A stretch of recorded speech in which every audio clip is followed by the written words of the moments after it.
Maharashtra today 24 news सत्य परिस्थितीचा सविस्तर आढावा। यवतमाळमध्ये भीषण आग, गाधी पिंजणालयाला लागली आग, कुटुंब सुरक्षित। यवतमाळ शहरातील प्रसिद्ध अप्सरा टॉकीज परिसरात आज शनिवारी दुपारी भीषण आग लागल्याची घटना घडली। रजई व गाद्यांचे व्यापारी अब्दुल नासिर अब्दुल कान्होजे यांच्या घराला आणि लागून असलेल्या गाधी कारखान्याला अचानक आग लागून मोठे नुकसान झाले। मिळालेल्या माहितीनुसार यवतमाळसह संपूर्ण विदर्भात तापमान 42°C पेक्षा अधिक असल्याने उष्णतेमुळे कापसाने पेट घेतल्याची शक्यता वर्तवली जात आहे।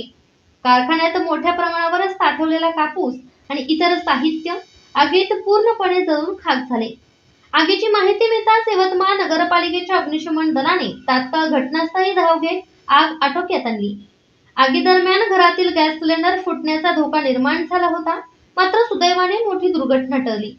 या घटनेत घरातील सर्व साहित्य जळून गेले असले तरी कुटुंबातील सर्व सदस्य सुरक्षित असल्याने मोठी जीवितहानी टळली आहे। घटनेमुळे परिसरात काही काळ भीतीचे वातावरण निर्माण झाले होते। महाराष्ट्र टुडे मराठीसाठी ब्युरो रिपोर्ट संजय दास, यवतमाळ।